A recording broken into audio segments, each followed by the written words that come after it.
हमारे बीटीएस के member Jimin बहुत ही ज्यादा प्यारे हैं और जिमिन हर किसी के साथ ना बहुत ही अच्छे से बिहेव करते हैं। जिमिन सोचता है कि हर कोई बहुत अच्छा है और इसीलिए हमेशा उसकी मदद करने के लिए तैयार रहते हैं।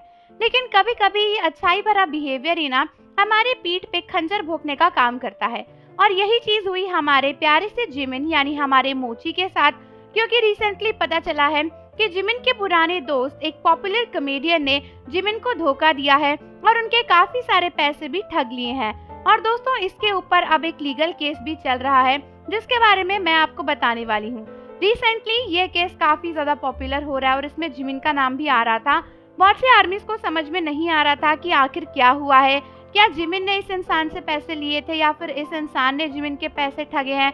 तो हम इसी के बारे में बात करेंगे, लेकिन उससे पहले चैनल को फटाफट से सब्सक्राइब कर लो और बेल आइकन प्रेस कर दो। तो कुछ वक्त पहले एक मशहूर कॉमेडियन ली जिन हो के साथ जिमिन का नाम काफी ज्यादा इन्वॉल्व हो रहा था। बहुत लोगों को लगा कि जिमिन इनके साथ कुछ फ्रॉड वगैरह में इन्वॉल्व थे। एक्चुअली कुछ वक्त पहले पता चला था कि ये जो कॉमेडियन है ना ली जिन हो, इन्होंने सट्टेबाजी में काफी सारे पैसे गवा दिए थे और बहुत ही सारे लोगों से पैसे लेकर इन्होंने ये सट्टे खेले थे। कई लोगों को लगा कि शायद जिमिन भी इसमें इन्वॉल्व है और जिमिन का नाम भी काफी आ रहा था इन सभी केसेस में।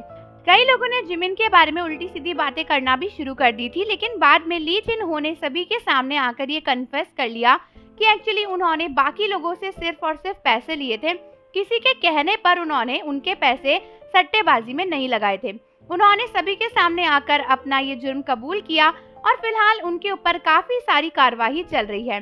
बताया जा रहा है कि उन्होंने अपने काफी सारे पहचान के लोगों से पैसे लिए थे और सोल की खांगनाम पुलिस ने उनको अभी प्रोसिक्यूशन के लिए भेजा है। दोस्तों, फिलहाल तो इसके ऊपर ज्यादा कुछ आगे बात हुई नहीं है, लेकिन अभी पुलिस ना इसके पीछे की और जांच पड़ताल कर रही है। उन्होंने अपने इंस्टाग्राम पोस्ट के थ्रू रिवील किया था और ऑफिशियल अपॉलॉजी भी रिवील करी थी और उन सभी लोगों से माफी मांगी थी जिनसे भी उन्होंने पैसे लिए थे। अकॉर्डिंग टू रिपोर्ट्स पता चला था कि ली ने कम से कम 2 बिलियन कोरियन वॉन से भी ज्यादा ना इधर उधर के लोगों से लिया था, जिसमें से जिमिन का भी नाम आ रहा था। और पता चला था कि 1.3 बिलियन कोरियन वॉन तो उन्होंने एक कंपनी से लिया है और 100 मिलियन कोरियन वॉन उन्होंने जिमिन से भी बाय किए थे। मतलब जिमिन ने उन्हें 100 मिलियन कोरियन वॉन दिए थे और वो सारे पैसे उन्होंने सट्टेबाजी में गवा दिए। कई सारी आर्मीज कह रही थी कि जिमिन को इस तरीके से लोगों की मदद नहीं करनी चाहिए क्योंकि लोग उनका गलत फायदा उठाते हैं। लेकिन दोस्तों, अब इसमें जिमिन की क्या गलती? उन्हें थोड़ी ना पता था कि उनका दोस्त ऐसा कुछ करेगा। जिमिन ने तो कुछ अच्छा सोच के ही उनकी मदद करी होगी। इससे हमें ये भी पता चलता है कि जिमिन कितने अच्छे हैं और वो अपने फ्रेंड्स की, अपने फैमिली की या फिर अपने पहचान वाले लोगों की कितनी ज्यादा हेल्प करते हैं। लेकिन अब देखो, यही चीज भारी पड़ गई ना, इसने तो सारे पैसे गवा दिए और पता नहीं जिमिन को कभी लाइफ में अपने ये पैसे वापस मिलेंगे या नहीं मिलेंगे।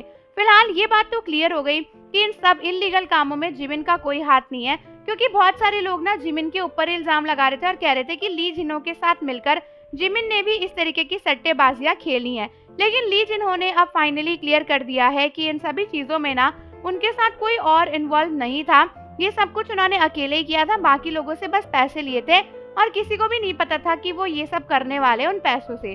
तो आर्मीज, आप सभी मुझे अपने कमेंट्स जरूर बताना कमेंट सेक्शन में कि आप क्या कहना चाहोगे इस बात के ऊपर। और जाने से पहले चैनल को जरूर सब्सक्राइब कर लो, बेल आइकन प्रेस कर दो। मिलते हैं आपसे अगली वीडियो के साथ।